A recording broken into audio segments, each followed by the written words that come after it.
So hey, what's going on everyone, Tommy here, welcome back to another video. Today I'm gonna be watching some animated Storytime animated. Let's hop into it. Let me guess. Pizza, dumplings, tacos? I mean, those are all kinds of foods that people normally like. Some have a sweet tooth and prefer ice cream and cakes, and some like savory food. But I like eating money. In fact, it is my addiction, to be honest. I cannot go even a single day without eating money. Weird, right? I know, but there's a long story to this addiction of mine.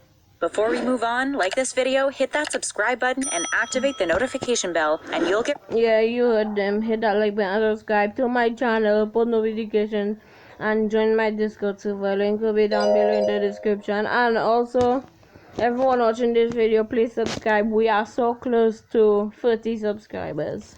rid of all your problems soon. Trust me, it works. It all started when I was 16. I was a stupid, naive teenager who just wanted to look beautiful and be in love. However, I was a little on the chubbier side, so I wasn't very attractive according to others, and the only highlight of my life was getting bullied, like a lot. Because of that, I was trying out all the trending weight loss tips available on social media at that time. My relatives also provided me with suggestions. I tried fasting and stayed listening to my stomach growl for days. I also drank a lot of water in hopes of losing weight, but nothing worked for me. I wanted to keep trying though because I wanted to lose weight desperately so that I could finally be like the popular girls and finally have a boyfriend. At least, that's what I believed would happen. I sat in my room thinking about all the tips and tricks I could try using. After a while, I came up with a difficult decision, all because of my desperation. I decided that I would go up to my bullies and ask them for weight loss advice. I thought their opinion might be the most useful because they were, after all, my harshest critic. For that, at college, I went up to the bullies in the hallway. I was a little nervous, and as soon as they saw me, they started making fun of me. "Oh, look who's here, the pumpkin," one of them said, and all the other girls laughed. "I want to ask you for weight loss tips," I said, ignoring the mean comment and the laughs. "Well, I like your confidence and your courage," said the girl who was the leader of the group. Then they made a circle and whispered something which I couldn't hear properly. "Tell you what, we'll give you the secret of weight loss because we like that you came to us, but you have to keep it a secret," she added after the discussion. "I promise I will keep it a secret," I said, almost crying out of joy. Now, slightly lowering her voice, she said, "We eat money every day to keep slim and fit. For you, I think you need to eat at least 20 paper dollars to get rid of the extra weight along with the real meal." Another girl added, and everyone else nodded in agreement. They told me again to keep it top secret and left. As for me, without even thinking the idea through and not realizing the bullies were just messing with me, I started doing just what they had said. For the first meal of the day, I would take a plate, put some $10 cash, and eat it, and I would repeat the same for dinner. I only ate normal human food for lunch.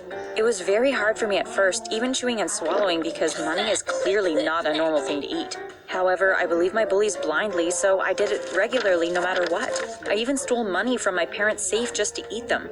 After eating like that regularly for a month or so, the result was starting to show. I was actually losing a lot of weight real fast. I was also getting more sick than usual, but it didn't matter to me as long as I was getting slimmer. Finally, I was successful in looking like the slim, hot girls, and as a result, I was getting a lot of attention from everyone no matter where I went, mostly boys. Then it was not even hard for me to get a boyfriend because guys were in line to date me, and all I had to do was pick someone. That way, I started dating a handsome guy from my college. Everything was going well after that, but suddenly one problem dropped in my way out of nowhere.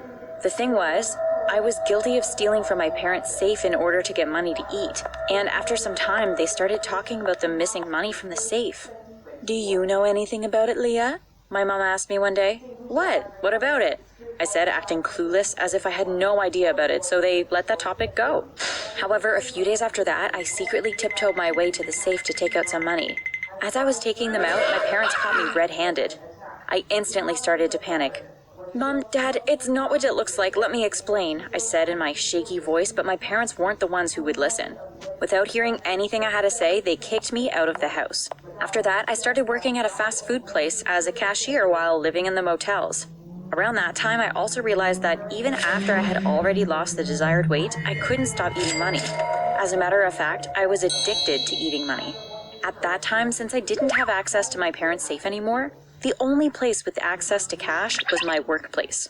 Because of that, I started eating money consciously and even unconsciously while working, which led to, I bet you have already guessed, me being fired. My boss didn't even give me the remaining salary and kept it as my fine. I went crying to my boyfriend and told him that my boss fired me for nothing. I lied, of course. I have nowhere to go, I said, crying. You know what? You can crash at my place, it's fine, he said, and that provided me such a huge relief. I have to hide this addiction from him, I thought to myself, and decided to lie to my boyfriend some more because the addiction had only brought me bad luck and robbed me of everything. Also, it was way too weird, and I was worried about what he would think if I told him I eat money. It's not that I didn't try to get rid of the addiction. Trust me when I say it, I tried and worked so hard to resist the urge to eat money. Whenever I felt like eating money, I tried eating bread or a pizza. But one night, I just couldn't resist anymore. So when my boyfriend was fast asleep, I slowly reached for his wallet and stuffed my mouth with the cash that was in there like a monster. Right then, my boyfriend happened to wake up and saw me eating money like a Godzilla devouring the skyscrapers.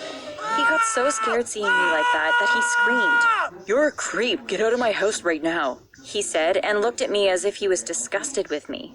"Babe, please let me explain," I said, but he was not going to listen to a thing I said. Because of that, I had to leave his place. Crying and clueless about what to do next, I walked out of there, making my way to the street. I was completely homeless now. I was so angry at myself and my addiction. It was because of the addiction that I had no money in hand, no job, and nowhere to go. I sat on the road crying and reflecting on how I got from a good home and a good life to being completely broke, homeless, and sick. How did I get here? I said to myself, and thought for a while, and then it occurred to me. It was because of the bullies. They played me real bad, I thought, and figured how they were just messing with me at the time when I had gone to them for this suggestion, eventually making me addicted to eating money.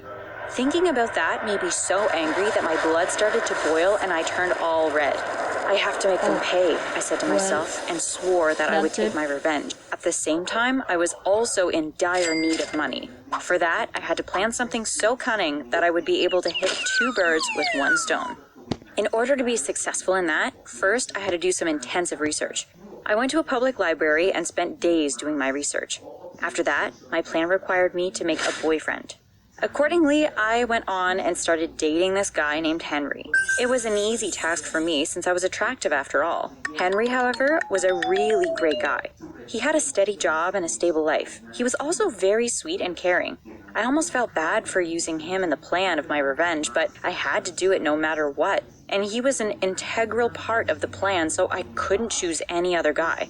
Henry and I went on plenty of dates, from evenings at the beach to short hiking trips during the day.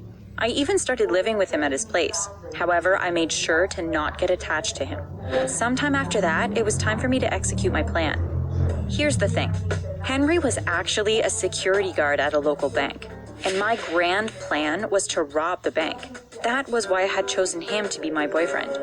I was just a weak little girl, so of course there was not a chance for me to rob the bank by force. If I showed up in the bank dressed as a mob or robbed them, they would laugh at me. Hence, I had to think everything through very strategically.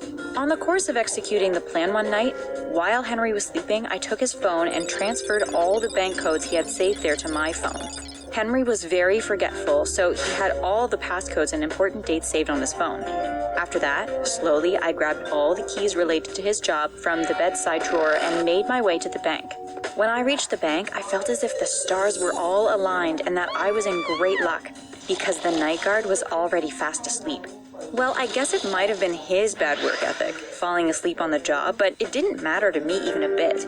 In fact, it felt like Christmas, as I didn't have to put in any hard work to get my prize. I went past the bank slowly, and thanks to all the codes and the keys I had, not even a single alarm went off. After entering the bank, I went straight to the safe, took out a large bag, and started filling it with cash. Out of the addiction compulsion, I also ate a few notes right then and there. When the bag was full, I got out of there like a mouse. The heist was way easier than I had thought it would be. Soon after that, the morning arrived, so I started on the next stage of my plan, which was revenge. For that, first I went shopping. I selected a couple of looks my bullies had worn in their social media pictures and bought the exact same items and wigs in order to look like them. After disguising myself as them, I went on to deposit the stolen cash into their accounts. When all the things were done, I destroyed all the evidence like the clothes and the wigs, the keys, my phone, and all the other things related to my identity. Then I moved to another city with the remaining cash. There, I got a new identity for myself in the black market, a new name, a new social security number, and a new driver's license. I changed my hairstyle and color and went through some minor plastic surgery to change my facial outlook. Consequently, the news about the bank heist was spreading like a wildfire in the media. Some even called it a genius crime. It was the talk of the town. Everyone was talking about it, and soon the news about the police finding the suspects came out. The police had arrested my bullies after tracking the stolen cash to their bank accounts. They even had the security footage of them going to the bank to deposit the money as evidence. Little did they know it was me in disguise. Finally the revenge is done, I thought, and let out a sigh of relief. However, one day I saw on the news that my old identity was listed under wanted in suspicion of connection to the heist. I was startled for a bit when I saw that, but then I remembered I had nothing to worry about because I was already a completely different person with a new identity. So I set the past aside and started getting on with my life by laundering the money that was remaining. But then I figured that I was short of money. After depositing most of the cash to the bullies' accounts and making all the required changes to start a new life, I didn't have much money left. I thought about faking a serious illness to do a fundraising in order to get money, as it was my only remaining option. For that, I paid a visit to a fundraising organization. After consuming money for a long period, my internal organs have all been poisoned by the chemicals. I shared with a fundraising committee, and they agreed to raise funds for me. Luckily, just in a few weeks, I received a total of $30,000 from the fund. Instantly after receiving the check of the fund, I went directly to the bank to cash it out. I fled that city afterwards, stashed the cash at my new place, and ate it whenever I felt like it. I'm still living in poor conditions now. I know that I should stop eating money, but I can't help it. I'm addicted. Thanks for watching. Do you have any weird addictions? Let us know in the comments. Well guys, this is the end of the video. If you enjoyed, make sure you hit that like button and subscribe with post notifications, and once again join my Discord server. Link will be down below in the description. Bye, peace out.